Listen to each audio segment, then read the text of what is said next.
Myriam. There you go. Myriam, tu veux pas parler toi? Okay, so thank you so much for coming tonight. Echal Shalom Oroziel is very happy to host this beautiful event. And thank you so much, Rabbanit Myriam, for organizing this amazing event.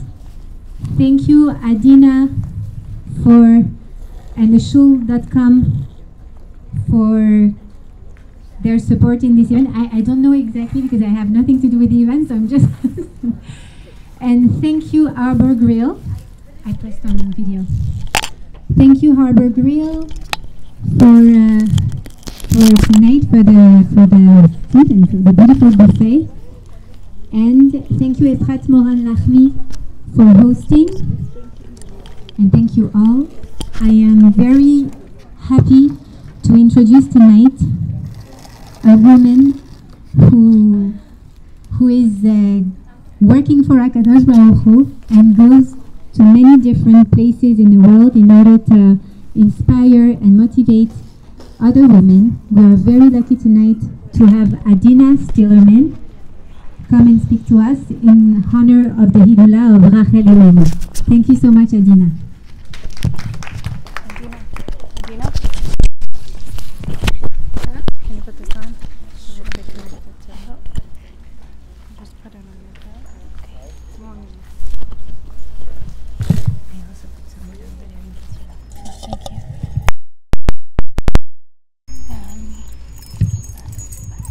I should wear two mics? Yeah, this one and two mics? This is for everybody. Okay. And this one.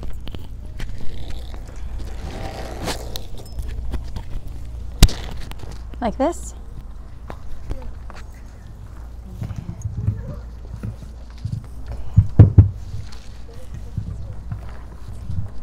Okay, I'm all mic'd up.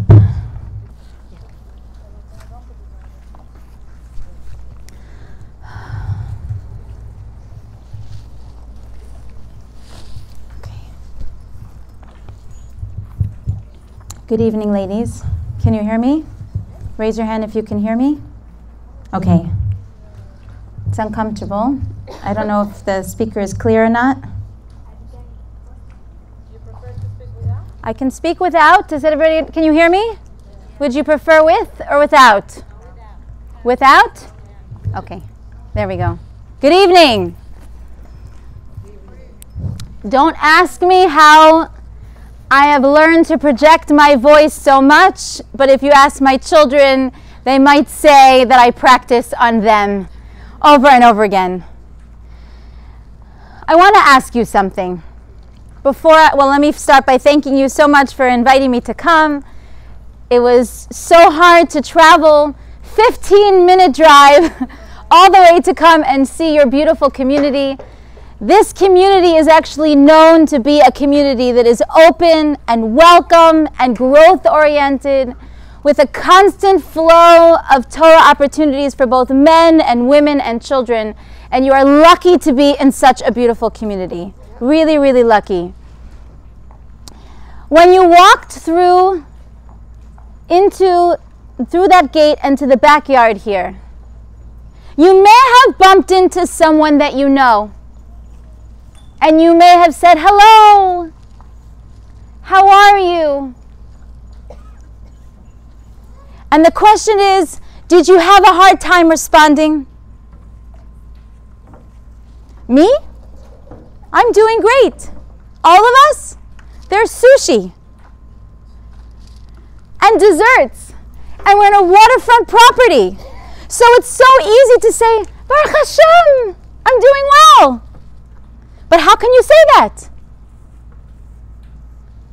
How can we say when Eretz Yisrael is in a limbo, when Chayalim, their lives are in a limbo, how can you say Baruch Hashem, doing well?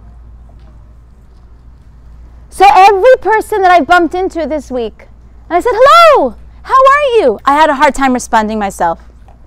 Baruch Hashem, I'm doing fine, but how can we all say that we're doing fine? I also want to ask you, Have you been scrolling your phone a little too much this week? I got a nod. I got another nod. And if you're on WhatsApp and you're in different groups, you're sent videos that are frightening. Not videos from 1940 in Europe, but videos here on college campuses in New York City, in Chicago, in Los Angeles. Videos of thousands of people marching. And they are marching to completely obliterate the Jewish nation, and they know it. Those videos are frightening. I'm a grandchild of 4 Holocaust survivors. This is the first time that I'm grateful that my grandparents are no longer alive. But on the other hand, what else has been sent to my phone? What other type of content has been sent to my phone? The most beautiful videos of Klal Yisrael that I have ever seen in my 41 years on this planet. Videos of chesed that are unprecedented. Videos I remember this man going through New York City at an Israel rally with 350 pairs of tzitzit, giving it out to all of the teenagers with no yarmulke on their head. And he said every person he approached and said, "Would you like one?" They said, "Of course." Putting on no yarmulke on their head, but tzitzit on their body. Walking proudly through the streets of New York City, wearing tzitzit possibly for the first time in their life. To see the beautiful chesed going on in Israel. The singing of the chayalim on the front lines. Anachnu maminim b'nei maminim. For the first time in their lives, some of these, I remember seeing the recording of a woman. Did you see this one? She calls and a man picks up, "Shalom." And she says, "Please, can you bring me candlesticks?" A woman who's speaking Hebrew, who lives in Israel, her whole life presumably. And she said, "I have never lit candlesticks. I am stuck at home with my baby, and it is not safe for me to leave. Please bring me candlesticks. I must light Nerot Shabbat this week." And you see the man who's choking up on the phone call. And he said, "Of course I'll bring you Nerot. Of course I'll bring you candlesticks." To see the pictures of the El Al flights. And you would think, because our biological instincts, our survival instincts, will push us to run away from danger, but not Jews. No. A Jew runs towards the danger. Every Jew from all across the 4 corners of the world, lining up at the El Al terminal, begging, "Please return me to my land, I must fight." People who are not even being called to fight. And then you know what happened? El Al said, "I'm sorry, I have no seats." And the flight attendants, who are also presumably Yehudim, said, "I'll give up my seat." Standing the whole flight. And then when they gave up their seats, and there's still a line of people out the door wanting to go on those flights. What did El Al do? Did you see this picture? They boarded, they said, "Just come on." And they sat in the aisles. And the picture that was circulating was a picture outside of the bathroom stalls on the El Al flight with 6 human beings lying on the floor. They must have broken some safety code. But Jews don't care. This duality of emotion, tears of real fear and sadness, yet tears of, I don't know how to describe it, but joy, enormous pride of what it means to be a Jew, and part of this ancient family that somehow never gets old. An ancient family where the feeling of what it means to be Jewish never gets old. And that dichotomy of emotions has something that I've been sitting in. Show of hands if you felt the same way. Two places pulling you in different directions. Fear and love. Sadness but joy. There is a river of money flowing into the state of Israel. One of the most beautiful screenshots that someone sent me was a picture of a donation page for the cause to donate to Israel. And do you know what it said? Do you know what it said? It said, "I'm sorry, please come back later. There's too much traffic to this website." We didn't know what to do, so we just took out our credit cards and we just sent to any cause that we could possibly find. A river of help, a river of money, a river of sacrifice, a river of chesed. You know what's so fascinating? Rosh Hashanah and Yom Kippur, we said, Mi yachya u'mi yamos, who will live or who will die? If you will take one moment, if you could take one moment to go back to that in shul, would you say it differently? Would you say it differently? Who will live and who will die? And then in Yom Kippur we said, tshuva. That's what we said. It's tshuva. It's tefillah. It's prayer. It's tzedakah. Do you know what we instinctively did when we had a roeg zera up against us? When we still have it, instinctively, if you squeeze a Jew hard enough, what comes out? Tshuva, tefillah, tzedakah. It's like Hashem gave the greatest shear possible to all of us. I find, and we know this about Jewish history, Jewish history is not a line, it is a spiral. And we keep revisiting things over and over again. And you know what I find to be so fascinating? Is we start to see the layers of the nevuah, of the prophecies that we have been reading for thousands of years. We start to see the layers of the lessons come true and be revealed before our eyes. And it is not by accident that we have been saying L'David Hashem Ori since Rosh Chodesh Elul, because those words are so crucial for us to review right now. And it is not by accident that we had Rosh Hashanah, and it is not by accident that we have Yom Kippur, and it is most definitely not by accident that we sat in a sukkah that it is meant to take us back to the very first war that we fought that was purely anti-Semitic in our history,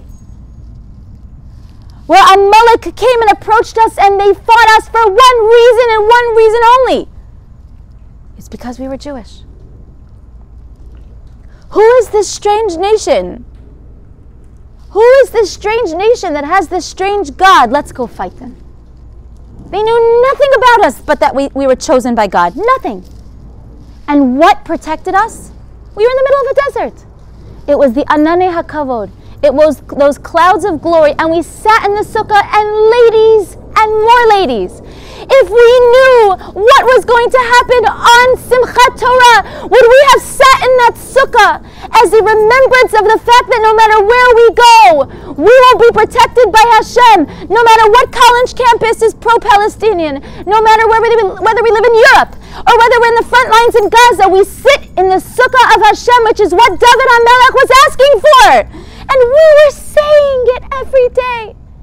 Ki yitzbeneni b'suko. I want to just do one thing. I want to just be in your shade. Do you know what that means? To walk and always feel like you're in the protection of Hashem. I was once on a flight from London to Miami with my kids. It was the worst flight I have ever flown, which is a pretty large statement. It was so bad that even the flight attendants couldn't serve the meals. They had to sit the whole time because the turbulence was terrible, consistent, and it did not stop the entire time. And everybody on the flight was praying and afraid for their life except for one person. You know who it was? It was my daughter, Esty. She was 1.5 years. What did she think when she was on that very tumultuous ride? She was on my husband's lap. She had no idea that she was 45,000 feet above planet Earth over an ocean going 450 miles per hour. She had no idea. Where did she think she was? On my daddy's lap. This is a ride. Whee! Up, down, up, down. The beauty of looking at an infant. An infant finds security only from one thing, from the parent's face, from the parent's arms. And they could be in grave danger, but as long as they are with their parents and their parents give them comfort, then they are safe. What a beautiful thing to be always feeling like you're in that shade. So we have the layers of the messages all piling up today, and now we are entering into the Yahrzeit of Rachel Imenu. Somehow we have preserved her Yahrzeit, and we need to preserve her Yahrzeit because we are told that she, out of all of our mothers, is the mother that we turn to during Galus, when we are davening and we are begging for Geula, when we want a final redemption. We do not turn to Sarah Imenu, we do not turn to Rivka Imenu, we turn to Rachel Imenu. And somehow this woman is here with us right now. She is with us in our discomfort and in our pain. So I'm going to be transparent and honest with you. This was the first time in my speaking career, I guess you could say, that I was asked to speak for Rachel Imenu's Yahrzeit. So I actually had to do research. I have a whole stack of notes, and it doesn't look like this. It's really just a laptop that I open up. I have a whole file of notes that I've done research for now over, 2 decades of speaking, and I had nothing on Rachel Imenu's Yahrzeit. So the gift that your community gave me was to do the research myself. And I am speaking to myself tonight. And I found out something that will change your life. There's a famous midrash, and you all know this midrash. There's a famous midrash that talks about why Rachel Imenu was chosen to be the woman that it is in the merit of her tefillos and her crying that we will be able to see a geula. The midrash says, and this is a midrash in Megillas Eicha, and Megillas Eicha is when it talks about the horrific Holocaust, and that's the word that I use because it's most recent to us, so we understand the travesty and the pain and the torture that human beings are capable of committing on the Jewish nation. And the destruction of the temple was no different. It describes in Eicha, in the Kinnos, it describes the horrific experience of women starving so badly that they had to do the unspeakable.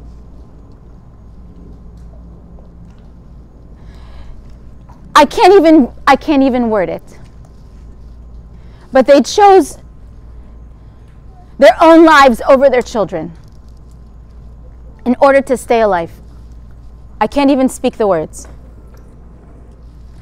And the Medrash says that when all of our avos and imahos turned to Hashem and they said, "Why are you doing this? Please, we all have merits. We have committed ourselves to our nation. We have birthed this Klal Yisrael. These are our children." And Avram Avinu turns to Hashem and he says, "I waited for a child my whole life. I prayed and I waited, and you gave me one. And you told me that this whole nation would come from this child.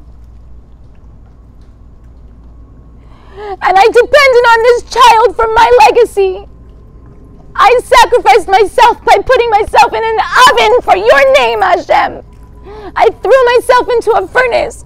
I was ridiculed. I was threatened because I spoke of your name. Abraham, who birthed monotheism. You gave me that one child, and then you commanded me to sacrifice that child. And I did not flinch. Is this not enough?" And Hashem does not respond. And then he turns to Yitzchak, and Yitzchak said, I was willing to be sacrificed. I knew what my father was doing to me. And I lay myself down onto the Mizbeach, and I was willing to give up my life, because if that's what your name needs, then I will do it. Is that not enough? And more people proceeded to bring their merits to Hashem, and they said, Hashem, they're suffering. And Yaakov came and he said, I fought Esav to protect your children. Is that not enough? And Moshe said, I literally risked my life, and I almost got killed by the Mitzrayim, by the Egyptians, and then I returned back to Mitzrayim in order to save your nation. And I put up with them, and I wandered through the desert, and you didn't even let me go into the land of Eretz Yisrael. Is that not enough? And Hashem was silent. And the Midrash says something beautiful. Rachel Imenu approaches. And I'm imagining, a Midrash is not something that we take literally, but no, most definitely, if we can imagine just the imagery of the great tzaddikim that are all now standing by her side, and she steps forward, which is not like her if you understand what she's like. She steps forward and she says, HaKadosh Baruch Hu, I waited as my husband, my future husband, worked for years to be able to marry me. And when the day came, after those 7 years, when that day came, and it was supposed to be my wedding day, I gave the marriage signs that were intimate between me and my husband, because I knew my father was going to switch it. I knew he was a crook. And so I was so cautious to make sure that I was going to be the one underneath that chuppah. So I gave signs. We had signs together. And I gave those signs away when I knew that it was either going to be my sister or me. And she was going to be under that chuppah. And she would be standing there, humiliated, if she didn't have those signs. And somehow, when she spoke to HaKadosh Baruch Hu, when she spoke to God, he said, it is in your merit that the Jews will be able to experience the salvation. And I thought to myself, why? Number one, was that the biggest sacrifice? She didn't sacrifice her life. Marry another guy. There are plenty of fish in the sea. Was that the biggest? Wouldn't you agree that giving up your life would have been the biggest sacrifice? So she gave away her love interest. But I'm going to layer another question on top of that. And I think the only way that we could really understand the greatness of her action and take the message of what she did into today is by zooming out. You know when you have a phone and you look at the picture, but then when you zoom out, you see the bigger picture? Such a crucial thing to do. Let's zoom out. Who was she?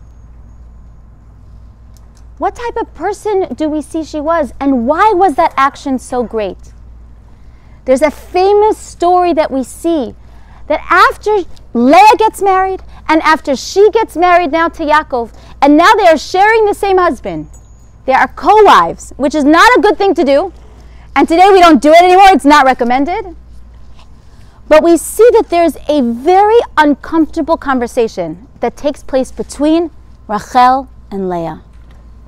Leah's older son goes and gathers something called dudaim, which are like fertility medication that you find in nature. He goes to gather it, to bring it back to his mother. And when Leah has it in her hands, Rachel approaches her and she says, can you give me those precious dudaim, those flowers that were considered to have some type of fertility properties? Can you give me the dudaim? Do you know what Leah responds? Follow me, ladies. She says, what, it's not enough?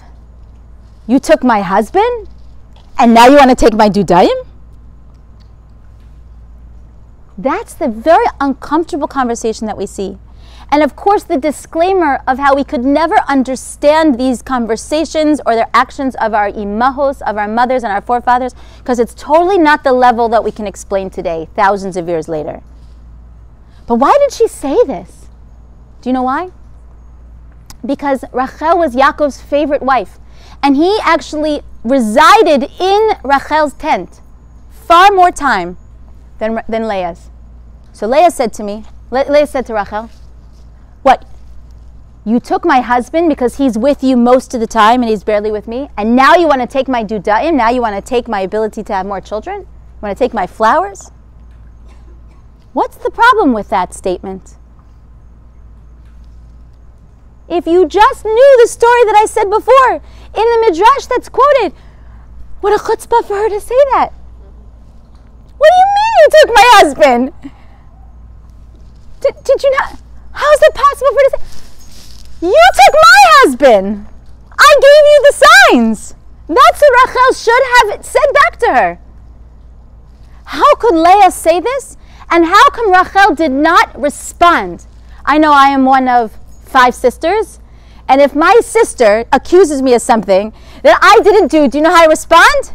Excuse me, I'm sorry. Do you not know? Let's go back in time to when we were kids, and I'm going to set the record straight. Stand up for what's true and what's right.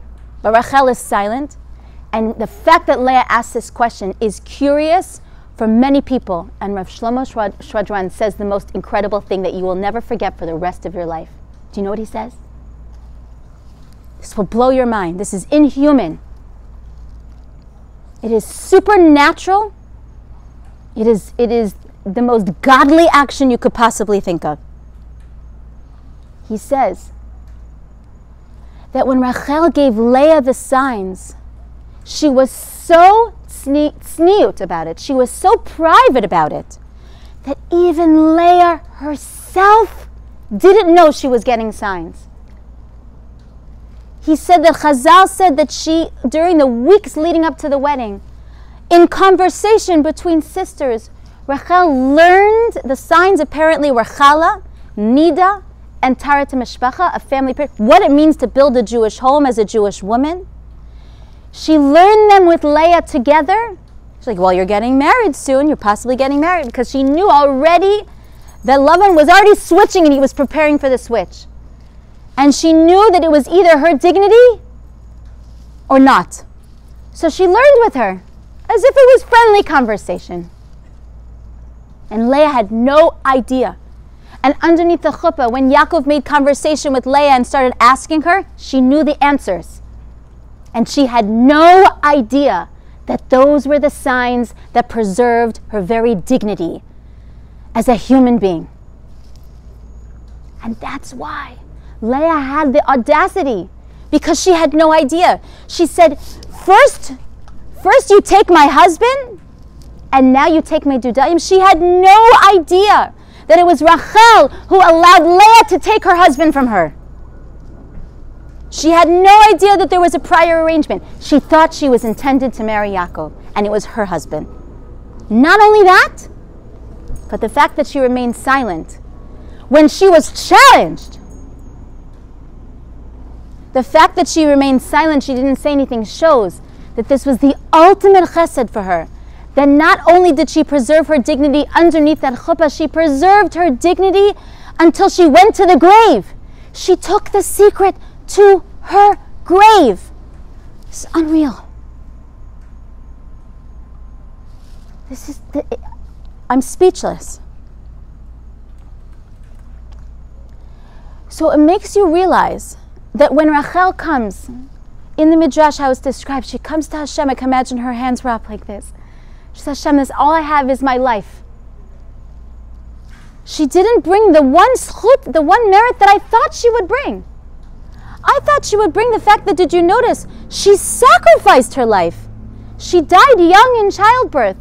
She sacrificed because she was trying to protect Hashem's dignity. By stealing the avodah zarah, by stealing the idols from her father and taking it away because she wanted desperately to bury those idols. She also did that. And she died because of it. So she did give up her life. Yet that is not the merit she brings to Hashem. She brings to Hashem the merit of the fact that she literally sacrificed herself to preserve the human dignity of another person. Human dignity is a fascinating thing. What does it mean, this human dignity? Do we learn it from the Torah? What does it mean to be dignified? The concept of dignity is actually a mitzvah in the Torah. That a human being should be reminded at all times that they are a godly human being. And it is so easy to compromise one's dignity. One of the things that's hard for me to hear is when Bibi Netanyahu or other Israeli politicians speak about the fact that this war will be going on for a long time. Because I've had enough. I also never lived through a real war like this. And I say that I'm living through the war because this is the first time that we have seen an enormous, like I mentioned before, an enormous upheaval of anti-Semitism on the streets in open daylight. Open daylight, ladies, on American soil. What did we always say? Never again. What did we always say? Never in America, at least. I've lived in 3 countries. I've given birth in 3 different countries. And I can tell you that the one place I always felt so comfortable as a Jew, not in Europe, I lived in Europe for 5 years, was in America. And when I lived in Europe, I would say this would never happen in America. It's the first time that we are fighting a war here, a war for our name. Last Friday, not this past Friday, but the Friday before, I didn't want to send my children to school. When on earth did I ever think that that would happen? So we are all living in wartime. So it's a curious thing. Hashem gives an unusual number of mitzvot to the Jewish people during wartime. Everyday mitzvot. For example, if you had a Jewish bubby that made you finish your food on your plate, why did she say? She said it's Bal Tashchit. Have you ever, anybody? Bal Tashchit. Yes, okay, fine. We have 1, 2, 3. It's wasting. Jews don't waste. Bal Tashchis, if you're Ashkenaz, right? It's Bal Tashchis. You're not allowed to waste your food. Where do we learn this from? This is sourced that when a Jew goes to war, they're in wartime, and you're about to enter into a city, and you need to capture the city, and I'm going to explain to you what that means. It means you have to take human life.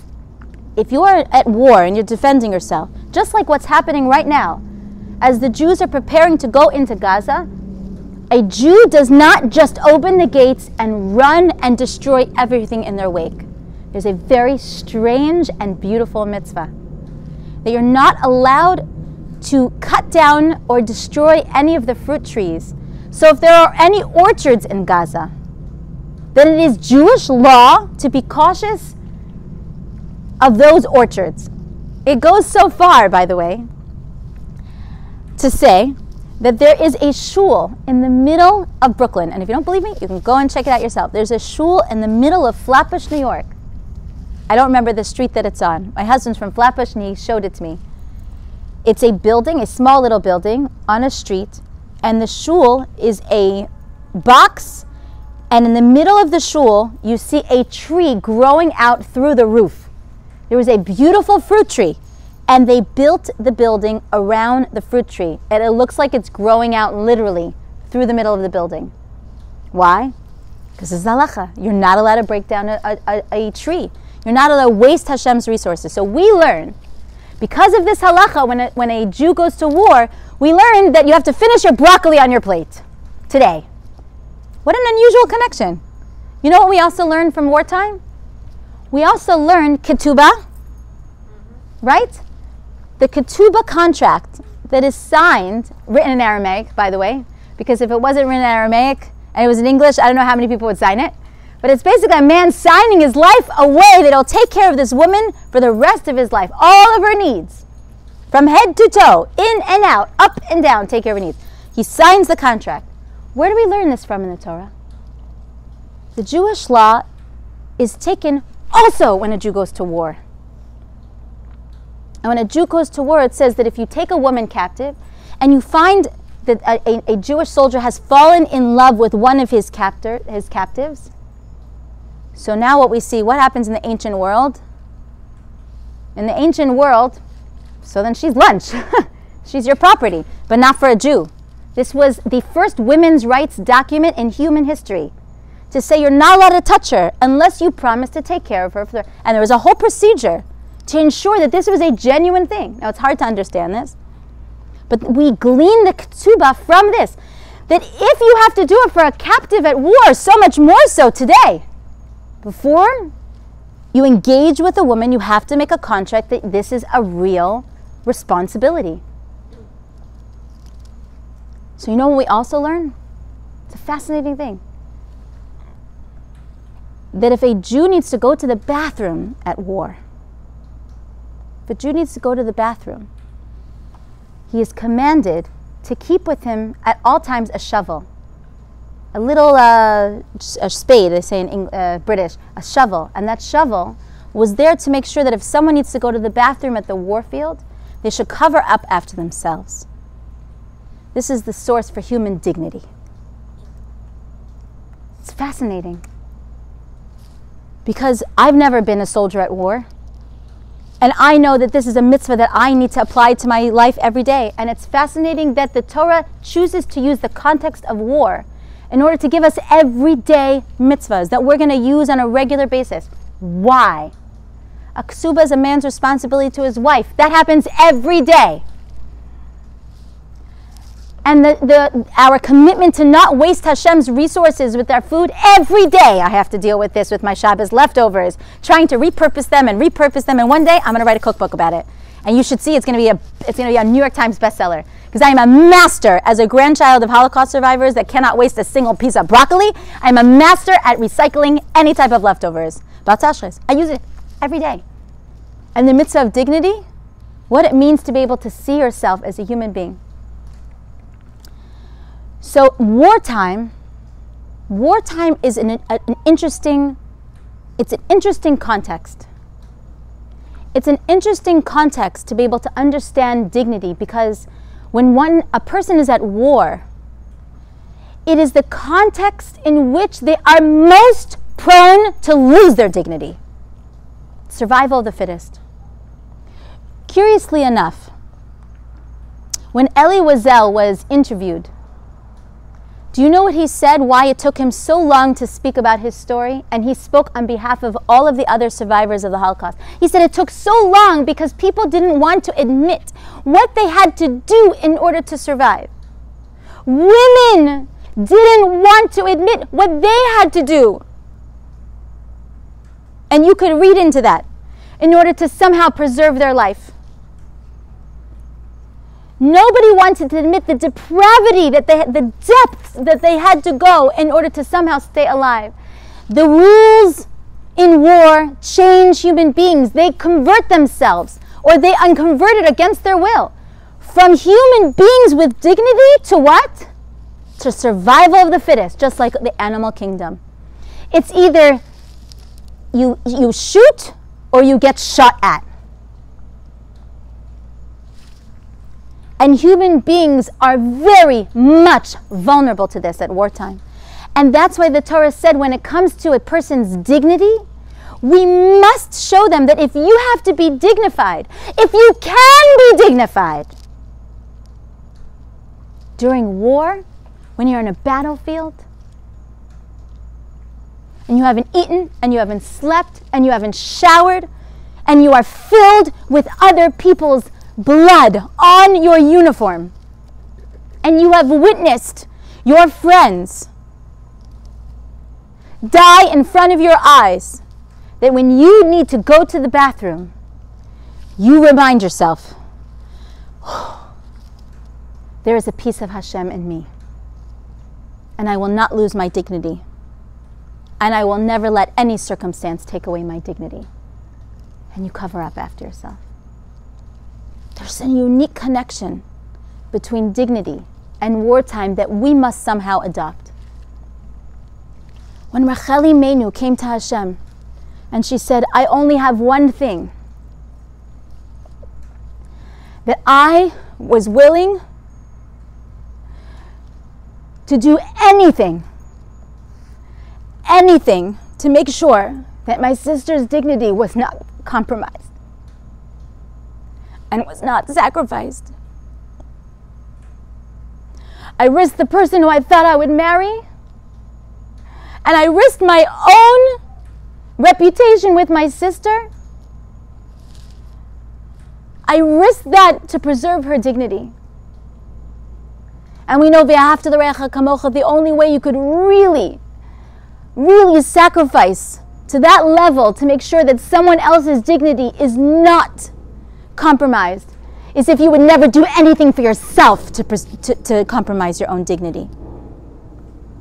And dignity comes in so many shapes and sizes. Dignity is how we eat. Dignity is how we speak. I know this just happened literally yesterday, so it's on my mind. There's someone that I know that unfortunately accidentally sent, it's a man, I don't know him well, but it's a man who sent the entire conversation, his chat conversations with his wife, accidentally sent it to all his contacts in a file. He's an older man, and he was trying to do something else. And somehow he sent it. I asked my husband, please call him right away and teach him how to somehow delete it. So my husband called him late last night. It was like 1 a.m. and called him and said, Tzaddik, I need to teach you how to delete messages. He said it, and he walked him through it. Can you imagine? I would be humiliated. I'm open and honest. Just because I speak Torah doesn't mean I live up to it all the time. If someone sent all the messages between me and my husband, I would be humiliated. Am I always kind? Am I always careful? Some of the things that I say, the criticism, I would be mortified. If some of you would come to my house and see how I engage with my children, if you were a fly on the wall when I have no guests, would I be uncomfortable? Would I be mortified?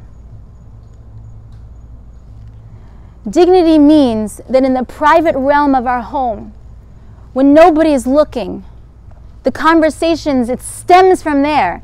It is a deep thing from within us that emanates, and it affects the way we eat, the way we dress, the way we speak. It affects everything.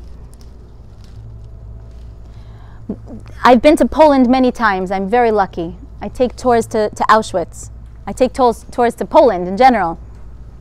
And I remember a woman named Paulina. She is a righteous amongst the nations, if you're familiar with what it is. In Yad Vashem, they gave an honor and a medal, a special medal for people who were not Jewish, who risked their life in order to save a Jewish life, with no expectation of a reward in return. And they were flown after the war, because this is what Jews do in terms of Hakaras HaTov, Yehudim, we give thanks. They flew every single person who wasn't Jewish, who had a Jewish life that was owed to them, and they had a massive ceremony. And one of those women, her name is Paulina, and we invited her to speak to our group. And she, by far, was the biggest lesson of that trip, and I'll tell you why. When she showed up, she was wearing a long black dress, a white shirt with a cameo pin, what's it called, a little pin with a pearl and a face on her neck. She had her hair in a bun, and she was carrying her handbag. And she said in Polish to her translator, when she saw two chairs in front of the group, one for the translator and one for her, she looked at the two chairs and she turned to her translator and she said in Polish, I need a third chair, please. And the translator turned to her and said, why? Is there someone else coming? And she said, I need a chair for my handbag, because a dignified lady doesn't put her handbag on the floor. And the translator told me that story. And I remember thinking to myself, wow, how far has our generation come? How do women behave in our generation? I work with college students and young professionals, and the stories that these students bring to me, and they tell me how they behave on campus when they have too much alcohol and they are partying. Women have changed dramatically in our generation. This woman wouldn't even put her handbag on the floor. And I have students that tell me that in the morning they wake up and they are on the floor in a place they don't even know where they are. This is what happened to women in our generation. This woman, Paulina, changed me then. She changed because I thought to myself, what do I do? What do I do? What can I do to remind myself that I'm a dignified human being? Little things like that make such a difference. And Rachel Imenu, when she said she understood the dignity of a human being, that she was willing to sacrifice herself for someone else's dignity, she knew about herself. She knew about her own dignity. And she took that dignity to her grave. And today, when we fight a war, what can we do? What can we do? How can we fight it? I feel so helpless sometimes. And I keep hearing from women over and over again, I feel helpless, what can I do? And so we give tzedakah, and we start davening, and we do tshuva. And one thing Hashem says during wartime that will allow us to preserve ourselves, that we can turn to Rachel Imenu, because this was her power. We turn to Rachel, we say, it's in your merit. We should mirror that merit. And we should see the dignity of other people and never say one word that will compromise their dignity. And we should look in the mirror for ourselves, and we should say, what can I do today to raise my level of dignity, and be cautious about everything that we do, to realize that we are made in the image of Hashem. And it is that reason, it is during wartime specifically, when our dignity is most compromised. And that's why I told my students who went to go to counteract the rallies, and I said, when they spit in your face, do you know what you do? You do not spit back. And when they yell disgusting profanity to you, do you know what you do? You do not yell back, because you show them what a Jew is made of. And do you know how you can fight it? You go up to every single policeman that is guarding you at that rally, one by one. And I just did that. There was an asifa that all of the high school girls did put together. Beis Yaakov did it. Some of you might have been there. I went with my daughter. There were 23 policemen there. Do you know how I know how many? Because I went to every one of them, one by one, the entire perimeter of the building. And I said, I wanted to tell you, God bless you.